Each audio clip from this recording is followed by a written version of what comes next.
So, good afternoon mga lods. So, pupuntahan natin yung motor ko. Kasi yung pag-uwi natin galing Boss Ironman, di pa natin to na puntahan dito sa parking. So, tingnan natin yung itsura nito. Tingnan natin kung madumi ba tong motor natin pagkatapos ng Boss Ironman 2024 mga lodi. So, finisher pala tayo. Natapos natin yung Boss Ironman ng 22 hours. So, ito pala yung gamit ko, NK400 CF Moto. Ito siya mga lods. Tingnan natin mga lods yung motor ko. So ito yung motor natin na ginamit sa Boss Ironman. Hindi ako pinahiya ng motor na to mga lodi, no.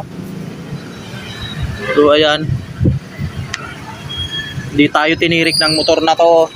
Yung ilaw natin hindi nasira, hindi nagkaroon ng aberya yung mga ilaw natin. So bilib ako dito sa motor natin mga lods. Kasi ayos na ayos talaga yung takbuhan natin dito. Hindi naman siya ganoon kadumi kasi walang ulan doon sa dinaanan natin mga lodi. Wala siyang masyadong mga dumi, oh. Side mirror, yan, mga alikabok-alikabok lang. Tapos dito may mga linalanggam pa kasi may mga insekto, daming insekto na daanan natin na yun. So ayan yung natin, sticker. Yan yung number natin sa Boss Ironman, no. Yan, dinikit yan sa atin. All goods yung motor natin, ang galing, ang lakas. Yan lang yung mga dumi-dumi niya. Sobrang laking tulong sa atin itong charger natin mga lodi, oh. Grabe. Cellphone holder natin, alam ko maluwag to eh. Ayan, oh. Lumuwag siya. Sa tagal ng biyahe, ito lumuwag. Wala naman naging problema sa biyahe natin. Nagamit natin yung motor na yan. Ang ganda, smooth.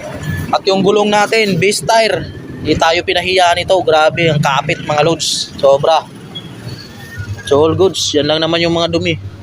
Yung mga mancha nakuha natin sa rides. So ang dami palang nagagalit ngayon sa tapos Ironman dahil sa mga aksidente, no.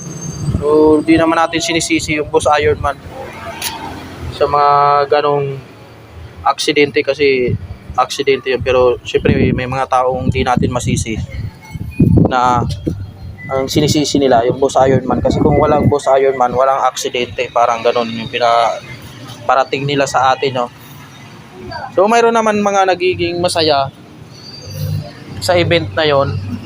Mayroon din naman mga galit kasi nga dahil nga sa mga aksidente mga loads, no. So yun lang masasabi ko. Tsaka yung yung event, medyo madaming nagsasabi na rin na hindi nga maayos yung pagka-organize ngayon kasi hindi kami binigyan ng certificate, hindi kami pinaakyat sa stage, hindi kami tinawag isa-isa na bawat finisher dapat sana, di ba, ay tatawagin tapos bibigyan ng certificate isa-isa. So walang ganon. Hindi katulad dati 2023 may ganon. Kada finisher binibigyan nila ng certificate tapos pinapaakit sa stage, tapos kinabukasan may gathering pa, may sama-sama yung mga finisher doon, tapos kakain, libre na pagkain sa umaga. So yun, wala yun ngayong taon. Masyadong maganda ngayon yung pagka-organize ng Boss Ironman, no. So tayo, first time natin sumali doon ngayong taon. Ayun ang nakuha lang din natin, yung t-shirt na may nakalagay na finisher. So sana next year kung may Boss Ironman pa dapat ayusin na nila. Mas i-upgrade nila yung event compare nung mga nakaraang Boss Ironman, no. So wala tayong certificate. Yun nga yung mga naririnig-rinig ko rin doon. Through email na lang isi-send sa atin yung ating certificate. Kaya lang wala na, hindi ka na sa sarili mo na, di ba? Alam nyo yun, yung parang hindi ka na proud or hindi mo naramdaman na, uy, finisher ako, uy, natapos ko to, ganon. Parang ganon, di ba? Yun yung mga opinion ng mga tao talaga. So yun na yung mga loads, update ko lang kayo dito sa motor na ginamit natin. Thank you Lord kasi ginabayan niya ako hanggang sa matapos yung event, hanggang sa makauwi ako kasi yung tunay na finish line sa bahay na talaga.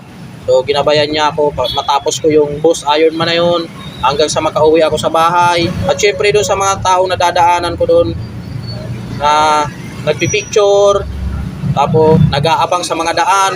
Yun pa yung isa sa dahilan kung bakit hindi ako sumuko kasi nakikita ko sila. Anong oras na, madaling araw na, nandun pa rin sila nag-aabang sa daan para makita nila yung mga participant ng Boss Ironman. Saludo ako sa mga Taga-Luzon, lahat ng Taga-Luzon. Maraming salamat.